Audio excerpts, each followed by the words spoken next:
First thing you do is trim the nose hairs out of your nose. Every day. Every day. Well, I think today we were going to talk about how to set yourself up for success, setting your day up or your time up for success.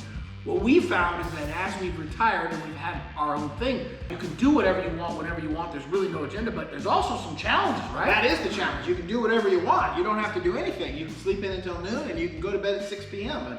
And no one's going to stand over you saying you got to get up and do this, that, and the other. But what I have found is having a morning routine is critical, and we've talked a little bit about our morning routine.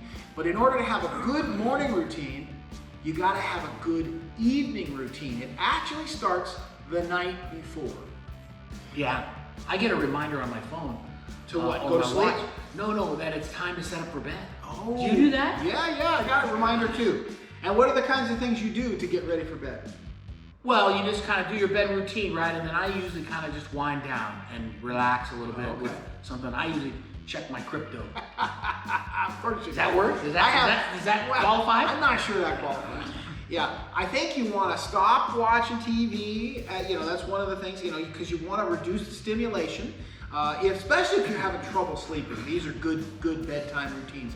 I like to do a little journaling. What did I learn from the day? Maybe make a list of the things you want to get done tomorrow that are going to be a priority, because your day is kind of fresh in your mind. I usually look through my calendar, see what's going to happen the That's next a good day, idea. especially tomorrow, the next morning. Yeah. And I try to program in those morning times the things that I feel like I want to do and I want to prioritize, like exercise or whatever it is that I want to do. Go to the gym. Because there's nothing worse than getting woken up at 7:30, realizing you got an 8 o'clock a.m. appointment. You only got 30 minutes. You got to jump in the shower and you're rushing around, and you feel like the whole day is kind of off because you weren't really ready to get started. Yeah.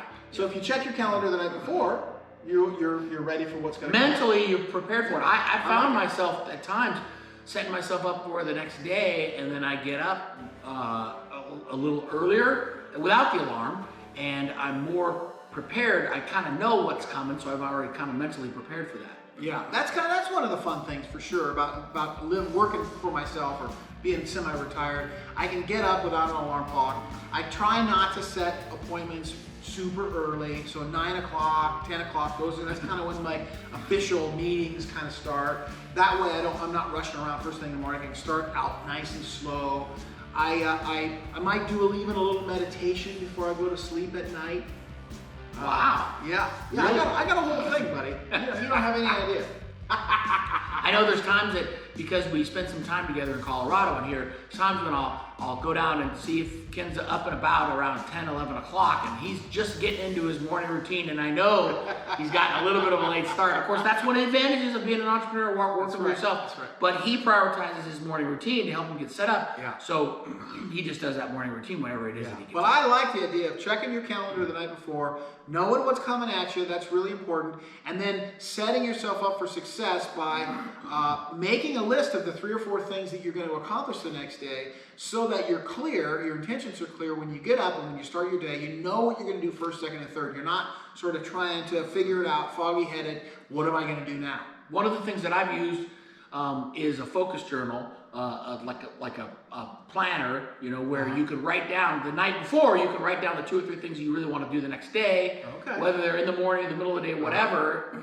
And then you have this kind of task list, and when the tasks are done, you're done. You can do whatever you want, kind of a thing, and you know what it is that you want to accomplish. Because you can find yourself going through the day, and at the end of the day, you feel like, man, what did I do today? Yeah, for sure. And we talked about that a little bit too, as knowing also if you lay out those 3 things that you're going to do, when those 3 things are done, you've had a successful day. So you can feel good about maybe turning off the light in the office and taking a break, being with the family, taking the wife out for dinner, whatever that might look for you in the evenings, that, spending time with the close relationships you have around you, and you can prioritize those, knowing that you've accomplished what you set out to accomplish. So let us know in the chat, what it is that you do the night before or the day of or whatever to prepare for a good day. Yeah. We're talking about really that night before time frame, but the idea is it's all kind of set yourself up for success for that next day.